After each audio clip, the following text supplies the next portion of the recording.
Түз эфирде Ала Туалаев программасын улантабыз. Студияда Амантор Төрөбаев. Саламатсыз бе? Кыргызстандын айрым аймактарында абанын температурасы күндүз плюс 39 градуска чейин жетип, ысык аба ырайы орун алууда. Ал эми температуранын ашыкча көтөрүлүшү адамдын организмине терс таасирин тийгизерин дарыгерлер байма-бай белгилеп келишет. Аптаптуу күндөрдө кантип сактануу керек? Алдыда кеп кылабыз. Бул үчүн бирибизге Саламаттык сактоо министрлигине караштуу Коомдук саламаттыкты сактоо улуттук институтунун директору, медицина илиминин доктору Жаркынбек Касымбековду чакырганбыз. Саламатсызбы, Утманды күнүңүз менен студиябызга кош келиңиз. Мынакей аптаптуу ысыктан коргонуу үчүн эмнеге көңүл буруш керек? Алгачууларга токтолсок, анткени болсо көп дарыгерлер белгилеп келишет, ысыкка көбүрөөк чыкпагыла, өнөкөт оорулары болсо деп. Туура. Дагы жолу саламатсыздарбы? Ушул күндөрү мына аномалдуу, экстремалдык ысык аба ырайы белгиленип атат. Ошого биз эми жылыга эле ушундай убакта кандай сунуштамаларды берип жүрөбүз, ошолорду айтып эле келатабыз. Бирок ошондой азыр да болсо кеч мындай ашыкча болбосун деп эсептейм. Эми бул жерде амантур ошо биз экиге бөлүп алсак да, мисалы оорусу бар, өнөкөттөрү бар жарандарыбызга биринчи баштап алып, андан кийин берки жалпы жакшы болот. Калкыбызга кандай ошо сунуштаманы беребиз, ушундай эки бөлүп алсак кызыктуураак болсо керек дейт. Ошол эми жарым саатта болушунча пайдалуураак болсун деп ойлойм да биздин эмебизге. Эми бул көбүнчө жүрөк кан тамыр оорулары барларга тийиштүү, кант диабети барларга, өпкө жанагындай бронхо легочный өпкө өнөкөттөрү бар ооруларга, анан ал эле эмес жана ич агарын тамак сиңирүү органдарында проблемасы барларга да тийиштүү да көбүрөөк. Эми бул жерде көбүнчө басымдуу айтылып жүрөт ушу жүрөк кан тамыр ооруларына байланыштуу деп. Анан куландан соо деп өзүн байкабай жүрүп, жанагындай жанагы тромбтор пайда болушунун коркунучу бар оорулардагы адамдар, жарандар болушу мүмкүн да. Мисалы үчүн ал өзүнүн канынын ушундай өзгөчөлүгү бар экенин билбей жүрө бериши мүмкүн. Анан жанагы биз өтө ысыкта көбүрөөк тердеп, суюктукту көбүрөөк жоготобуз. Анан бул эмнеге алып келет? Бул ошо суюктук каяктан чыгат? Ошо жанагы клетка аралык суюктуктар кетет. Анан кандагы болгон суюктуктун баары сыртка чыгып, анан кан басым көтөрүлөт. Кадимкидей суюлат да. Суюлганда, естественно, табигый нерсе бул ошол жанагы тромб пайда боло баштайт. Ал тромб кан тамырдын четине же бир кан жайыраак айланган жерлерде пайда болуп жүрүп, анан ал тромбко айланат. Анан жанагындай дагы бир өйдө ылдый болгондо, жанагындай бир стрессовый момент болгондо, анан ал тромб өзүнүн турган жеринен үзүлүп барып, анан кийин күрө тамырларга тыгылып калып, ошол жерден анан тромбоэмболиялык ооруга алып келип, жана өлүмгө алып келип аткан. Байкоосуздан жапшакчынакай жүрүп эле 2 саат мурун көрдүм элем, жапшакчынакай жүрдү эле, эмне болуп кетти деп таң калып калып атпайсызбы? Кээ бир ушундай, Кудай сактасын, ошондой убактар. Ошол жанагы так ошо тромбоэмболиялык оорудан келип чыгышы мүмкүн да. Андан тышкары жана көбүнчө кан басымы жогорулар, же болбосо ошондой коркунучу барлар, ошол этият болуш керек. Бул кандай сунуштамалар? Эми күндүн өтө активдүү убагы 11-ден саат 5-ке чейин деп айтылып келатат. Эми азыр жана күн узак 6-га чейин деп деле койсок болот да. Ошол убакта эгерде өтө зарылчылык болбосо, сыртка чыгып, жанагындай чоң кара жумуш, физикалык активдүүлүү кыймыл аракеттер жасабай, колдон келишинче өзгөчө оорулуу адамдар үйдө, салкындатылган жерде же мындай сууга жакын жерде болгону жакшы да. Анан сөзсүз түрдө буга чейин кайсыл дары дармектерди сиздер кабылдап атсаңыздар, ичип атсаңыздар, ошону токтотпошуңуздар керек. Андан тышкары сөзсүз түрдө эми атайын баруунун деле кажети жок. Ошол үй бүлөлүк дарыгерлер борборуна телефон менен чалышып, өзүңөрдүн кардиолог же үй бүлөлүк дарыгер менен байланышып, мисалы үчүн өтө көтөрүлүп кетсе кайсыл дарыны ичейин же болбосо кандай кылайын деп сүйлөшүп алганыңар жакшы да. Анткени ар бир оорунун өзүнүн индивидуалдуу жеке өзүнүн көрсөткүчтөрү бар. Анан азыр жалпалап баарына бирдей айтып салганыбыз болбойт. Бирок жалпы ошо айта турган нерселер ошо сактануу. Бул бир. Экинчи, бул ошол мисалы үчүн тамактанууга дагы көп көңүл буруш керек. Же болбосо жана суу ичет деп атпайбызбы? Суу ичкенде дагы мисалы үчүн биз Кыргызда салттуу суусундуктарыбыз жакшы, бирок анда көбүнчө ашкере туздуураак да, чынын айтканда. Ошону да байкап, көбүнчө ошол салт катары өзүңүздөр да ошого көндүргүлө, бала бакканыңарды өзүңөрдү дагы кадимки эле таза сууну ичкиле да. Эгерде эми зарылчылык болуп калып, сыртка чыгууга туура келип атса, анда ошо сыртка чыкканга чейин суу ичип алыш керек. Анткени эсиңиздерге салып өтөйүн, ич агарында ар бир мүнөт сайын 20 миллилитр суу сиңирилип алынат. Аны 1 саатка көбөйтүп койсок оп-оңой эле 1 литр 200 грамм суу ич агарын эле өзүбүздүн биздин ичеги ич агарында эле сиңирип коет экен да.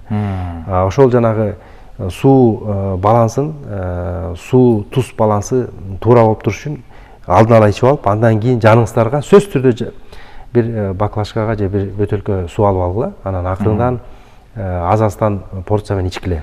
Бул бир. Экинчи, сууну дагы өтө муздак ичпеш керек.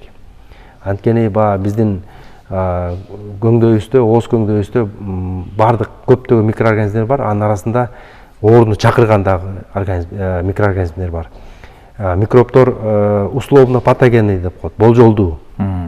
Патогендүү, ал мисалы үчүн иммунитет жакшы, биз мындай жакшы убакта эч кандай кооптуулукту жаратпайт. Анан эгерде биз өтө муздак суукка учурап, же болбосо иммунитетибиз кичине кескин түшүп кеткен болсо, анан алар жанагындай патогендүүгө айланат да. Анан баарына жана ооруларды, тамак оору, андан ары ылдый түшүп, жана өйдөкү дем алуу органдарыбызды кабылдатып салат да. Сиз айткандай кечээ күнү эле жакшы эле жүрдүм эле, кичине суу ичип болдум эле, тамагым ооруп калыптыр деп башталат. Ошондон анан жүрө отуруп жана эң жаманы пневмонияга чейин өтүп кетип аткан ошол болот да. Анан өзгөчө бул жаш балдарга дагы тийиштүү. Кымдай бөбөк балдарыбыздыкы алардын мындай процесстери чоң адамдарга караганда 2 эсе, 2,5 эсе тез өтөт да. Мисалы үчүн улуу адам бир күндө, 2 күндө начарлап кетсе акыбалы, жаш балдардыкы 1-2 саатта, жарым күндө начарлап кетиши мүмкүн да. Кескин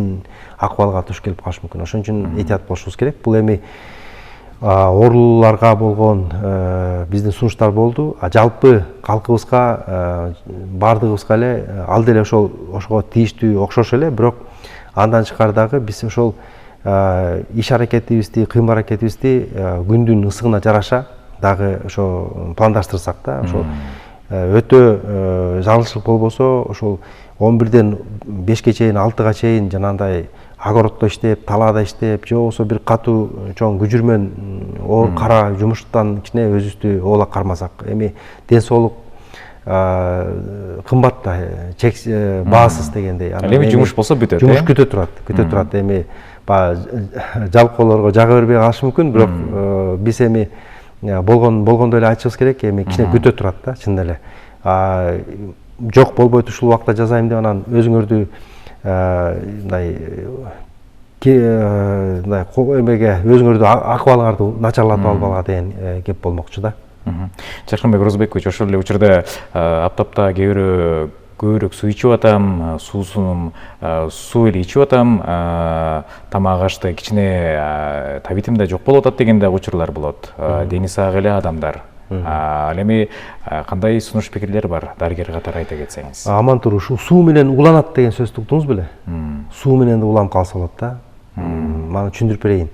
Эгерде мисалы үчүн жана сууну ичет экен деп эле ушул бир эле убакта 1,5 литр, 2 литрди көбүрөөк колдонуп, баса ичип алсак бир эле убакта, ал дагы аябай опурталдуу, түшүндүрүп кетейин. Анткени жана өтө сууну көп ичкенде жана электролит менен суунун ортосундагы баланс көбөйүп кетет. Өтө суу көбөйүп, электролит аз болуп калат да. Ал жүрөк, кан тамырдын иштешине, башка маанилүү органдардын иштешине абдан залакасын тийгизет. Тескерисинче, эгерде сууну азыраак ичип, бирок биздин терибиз менен электролиттер да көп чыгат да. Бирок эгерде жетиштүү түрдө тамактанып атсак, электролиттер кайра эле ушу тамак аштан алат. Керектүү жана калий, натрий, магний, хлорлорду алат да. Бирок эгерде мисалы үчүн спортсмендерге байланыштуу, же болбосо жана өтө катуу иштеген, кара жумушта иштегендер өтө көбүрөөк мындай ашыкча нагрузка берип койсо, жүк катары кылып койсо, анда көп сууда чыгуу менен электролитти жоготуп койсо кадимкидей кол буту карышып же жүрөктүн иштеши үзгүлтүк болуп анан эс үчүн жоготконго чейин барат да. Ошон үчүн бул жерде жанагы эс алуу, жумуш жана температурага жараша мындай пландаштырып иштеш керек да. Анан бул нерседе жанагы температуралык режимдер дагы көп маани берер да. Мен может суроону дагы алдын алып айтып атам. Жана машинеде кондиционер бар, чыга калабыз ысыкка. Же тескерисинче ысыктан келип муздатылган машинеге киребиз, же бөлмөгө киребиз. Ошол убакта дагы мындай байкасак, кээ бирлер мына ысып атат деп эле кондиционерибизди максималдуу ошо баардык болгон режимдерди коюп салабыз да. Мисалы үчүн 17-18ге чейин өтө төмөндөтүш керек. Ушул жерде биз сунуш берет элек 22-24 градустун ооба жанагы муздатуу режиминде, бирок температураны 22-24кө оптималдуу болот да. Анткени ошо эң комфорттуу бөлмөнүн температурасындагы комфорттуу температурада. Же болбосо өтө муздатылганда ысыкка чыксак, жанагы мен айткан микробдор активдеше баштайт. Тескерисинче ысып келип, күйүп-пышып келип, тердеп келип, кургап келип, муздак бөлмөгө же муздак машинеге кирсек, анда дагы жанагы капиллярдан баштап көп биздин кан тамырлар кысыла баштайт. Кысылганда жанагы өзгөчө бул жанагы биздин дем алуу трактка байланыштуу. А жерде өтө кескин кыскарганда жанагы микроорганизмдер өтө активдеше баштайт да. Анан жанагы болжолдуу патогендүү микроорганизмдер патогендүүгө өтүп кетиши мүмкүн. Же болбосо биз суукка учуруп иммунитетибиз үзгүлтүккө учурашы мүмкүн иштеши. Ошого биз тобокелдикке алып келбешибиз керек да организмди. Биз болушунча мындай температура өтүү дагы мындай солгун, мындай мээлүүрөөк болуш керек да.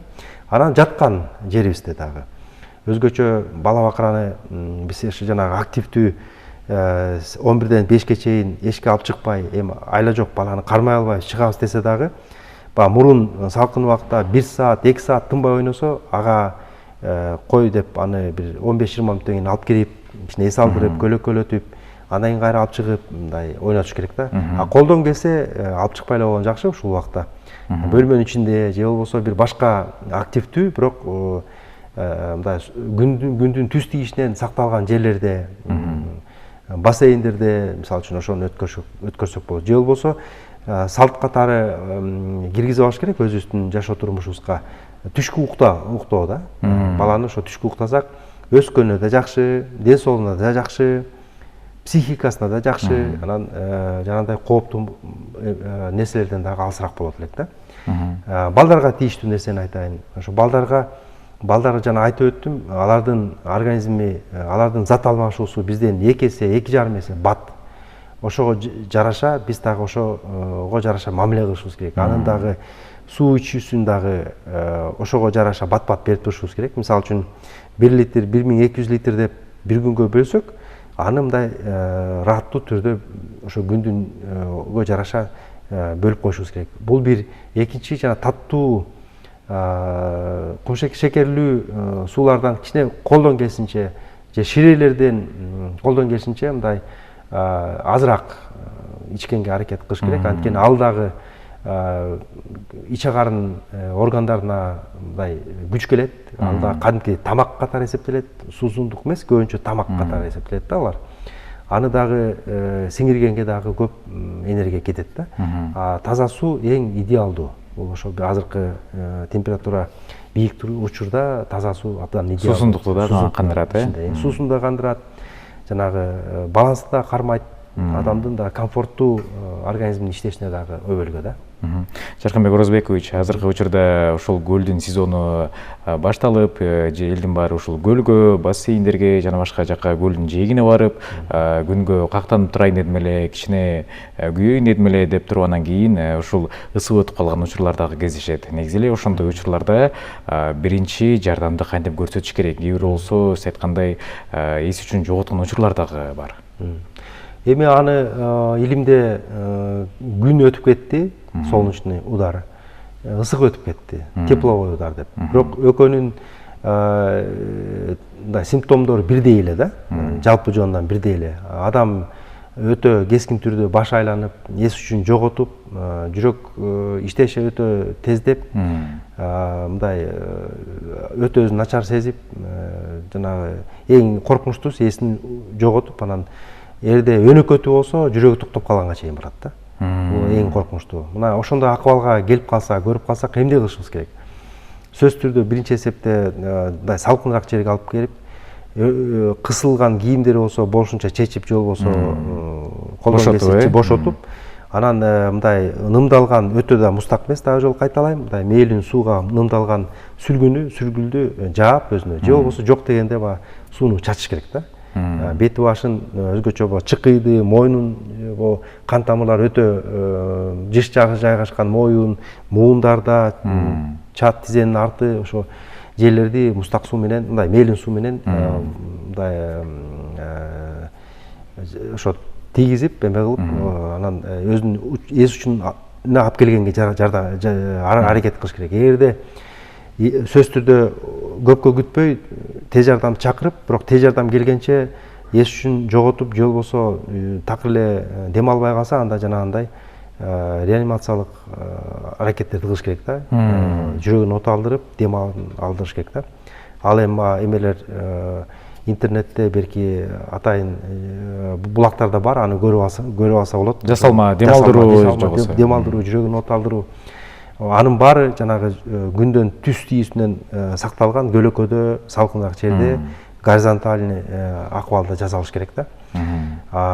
Мына бирок мисалы үчүн балаңыз же өзүңүз, мисалы үчүн көп эле адамдар жүрөт, бирок ошондун арасынан сиздин эсиңиз болуп калдыбы, бул ден соолугуңуздун акыбалынан көп анча эмес экени жөнүндө сигнал да, белги. Биринчи кезекте. Биринчи кезекте. Анан кийин эми өзүңүздүн акыбалыңызга келгенден кийин, балаңызды эс үчүн жыйгандан кийин анан анда текшерилиш керек. Эмне үчүн андай болуп атат? Же ас кандуулугу барбы? Же жүрөк кемтиги барбы? Буга чейин билинбеген. Же дагы тамактануу анча эмес, же тамактануу, туура айтасыз. Тамактануу жетишпейт, жетишсиз. Ошол жагын дагы ойлонуп, анан ошого жараша мамиле кылыш керек да. Анан бул жакшы, мындай жакшы деп эдим, сигнал да, белги. Эмне үчүн ошо көп адамдын арасынан ошол адам же сиздин жакыныңыз эсин үчүн жоготту. Же мисалы үчүн балдардын баары бир команда деп коелу, баары ойноп атат. 10 командада 10 бала, 15 бала болсо, бирөөсү жыгылып калды. Эмне үчүн андай эмес? Андай болду деген суроону берип, анан кийин ошону сөз текшерүүдөн өтүш керек да. Бирок мына команда спорт деп делмекчи, спорт командаларынын эми мен ишенем, аларда жетиштүү адистер бар, спорт врачтар менен дагы баарлашып турушат. Аларга дагы ошо нагрузкасын ошол алар дагы жакшылап караш керек да. Ушул ысык күндөрү ошондой нагрузканы, жүктү ошо бергенге болобу, болбойбу? Өтө кыйнап албайбызбы балдарыбызды, спортсмендерибизди деп. Же болбосо балким бассейнде ошол эле күч көнүгүүлөрүн бассейнде жасасак болотпу, же бөлмөнүн ичинде же жабылган бөлмөдө, имаратта жасасак болобу деп карап көрүш керек да. Анан ачык жерде, жанагындай жерде боло турган болсо, айла жок, мисалы үчүн жакын арада бир соревнование же болбосо бир мелдешүү болуп атса, анда жана мен айткандай алдын ала сууну көбүрөөк ичип алып, ашказанда, ич арында жетиштүү түрдө болуш керек да, суюктук. Анан ошондой эле чыгып, анан иштөө учурунда дагы сууну байма-бай ичип туруш керек. Эми өтө көп эмес, маалы мындай аса порция менен ичип турганы абзел. Дагы кандай эме кылсак, кийим боюнча айталы. Жана сиз экөөбүз башталардын алдында да айтып калдык, жана кара кийинген, чүмкөнүп кийинип, эмне үчүн мисалы ысык аптап жерлерде чүмкөнүп, бедуиндер, башка элдер чүмкөнүп жүрбөйбү? Ошо мына биздин ошо испан жана япон коллегаларыбыз изилдөө жүргүзүптүр, амантур. Ал жерде көбүнчө айтылып жүрөт, баягы ачык кийинген, меникинде ачык кийинген бул 20% жеңилирээк өткөргөнгө жардам берет деп. Бирок ошол эле убакта мындай кара түстөгү, көмүр түстөгү кийимдер тескерисинче ультрафиолетти көбүрөөк сиңирип алып, организмге зыянын азайтат деген бар экен. Бул жерде талаштуу экен, көрдүңүзбү? Анан жанагы ошо бедуиндер тим эле чүңкөнүп алышып, бирок ысыбай жүргөнү балким ошондондур да. Бирок бизде түшүнүктө калган салттуу ошо ачык, канчалык ачык кийинсе, ак кийинсе, баягы күндөн көбүрөөк коргонот деп. Бирок эми бул жерде дагы сунуштарыбызды айта кетели. Биринчиден бул баш кийим. Баш кийим ошо жеңил, жанагы полеси кененирээк, бетти, моюнду, жакты жапкан, колдон келсе ошо ушундай сыяктуу эми сомбреро же болбосо шляпа же кепка ушундай бети башыбызды жапкан баш кийим кийиш керек. Өзгөчө балдар жана панама кийсек жакшы болот. Биздин аталарыбыз дагы агаларыбыз айтып калат эмеспи? Мурун калпак кийип жүрчү элек, башы соорубай эле жакшы эле жүрчү элек. Кийинчерээк эле баш кийимди алып салып, жанагы кан басымы жогорулаган учурлар кездешет. Туура. Мына биздин идеалдуу, мисалы кийизден жасалган кийим кышында жылуу, жайында бир калыпта кармайт, ысыктан сактайт да. Анан жанагы кийип жүргөн кийимдер мындай жеңилирээк, кененирээк болсун. Анан жанагы дем алган деп коелучу, дышащий деп атышпайбы, материалдуу айтканда, жанагы бут кийимден баштап шындар, пахтадан жасалган же жана лёндон жасалган, анан синтетикада жакшы синтетикалар бар. Баягы синтетиканын баары жаман эмес. Кээ спорт кийимдер да синтетикадан жасалып атпайбы? Анын жана жөнөкөй эле белгиси ошо алып атканда колуңардын алдын алып жакшылап бир үйлөсөңөр, эгерде демдин баары колуңарга өтүп атса, ал дем алган. Кээ аябай тыгыз кездеме болот, алар ошо ысыкка жарабайт да, ошону билип койгула. Ошол анан кененирээк болсун, дене менен кийимдин ортосунда бир вентиляция болуп туруш үчүн бир аралык керек да. Өтө чапталган, тар кийимдерди кийип алып, өзгөчө бут кийимге дагы көңүл буруш керек. Ошондой бутка дагы, бут анын кечинде шишип, ооруп, анан кыйналып атканда ошондон да. Анан дагы эске сала кетчү нерсе, анча-мынча бут шишип калат. Бул физиологиялык, нормалдуу нерсе. Бирок байкагыла, мисалы жүрөгү, кемтик жүрөгү, жана сердечный недостаточностунда белгиси болушу мүмкүн да. Бирок ысыкта физиологиялык көбүрөөк басып, көбүрөөк отуруп койгонубузда шишип калат. Андан өтө көп кооптонуп чочубаш керек. Эгерде бирок шишип көпкө тарабай, өтө мындай кескин көбүрөөк шишисе, анда доктурга кайрылыңыздар керек, жүрөктү жакшылап текшериш керек да. Анда жүрөктүн жанагындай кемчилиги бар, недостаточности бар да. Ал дагы бир белгилердин бири. Дарылар боюнча дагы жолу айтып өтөйүн. Кайсы дарыны ичип атсаңыздар токтотпоңуздар, үзүлтүккө учатпаңыздар. Бирок жанагы кан басым өтө кескин көтөрүлүп кетсе, түшүп кетсе кандай болот деп өзүңүздөрдүн дарыгер менен кошумча дарыны кандай ичебиз деп акылдашып алсаңыздар, эч ашыкча болбойт. Жаркынбек Орозбекович, эфирибиз бүтүрүнө 1-2 мүнөт калыптыр. Дагы бир суроо калды. Бул кээ бир жарандарыбыз ушул көчөдө болбосо же болбосо асфальтта бул жылаң айлык басуу ден соолукка пайдалуу деп да келишет да. Негизи канчалык пайдалуу? Пайдасы барбы? Эми муну сөзсүз түрдө азыр аптап кайнап атканда, ысып атканда жасаптын деле кажети жок. Аны ар дайым деле жасаса болот. Бул эч кимге жашыруун эмес. Тамандын алдында көптөгөн нервтин аяктаган рецепторлор бар. Ошону жанагы аны мындай козгоп, стимуляция кылганга абдан жакшы. Жылаң айлак баскан чын эле пайдалуу. Бирок азыр эми мындай ысыкта ошо атайын ошону жазайлы деп анан белки күн өтүп же ысык өткөрүп албай аны жаза берсек. Кумда басалы деп да айтып калышат го. Жок, анын деле эч кандай деле чоң бир пайдасы жок. Менимче андан токтотуп эле турсаңыздар. Белки байма-бай беркиндей күндөрдө же имараттын ичинде ошондой эле жана массажерлор бар, ошондой жасасаңар мейли. Эч кандай маселе жок ал жана. Жаркынбек Орозбекович, сизге чоң ыраазычылык билдиребиз. Эфирибизге келип, аптаптуу ысыктан кантип коргонуу тууралуу кеңири маалымат бергениңизге ишиңизге ийгиликтерди каалайбыз. Бар болуңуз. Рахмат сизге. Ардактуу телекөрүүчү, Ала Тоо Лайв программасында Саламаттык сактоо министрлигине караштуу Коомдук саламаттыкты сактоо улуттук институтунун директору, медицина илимдеринин доктору Жаркынбек Касымбеков менен маек жүргүздүк. Ала Тоо 24 каналынан алыстабаңыз.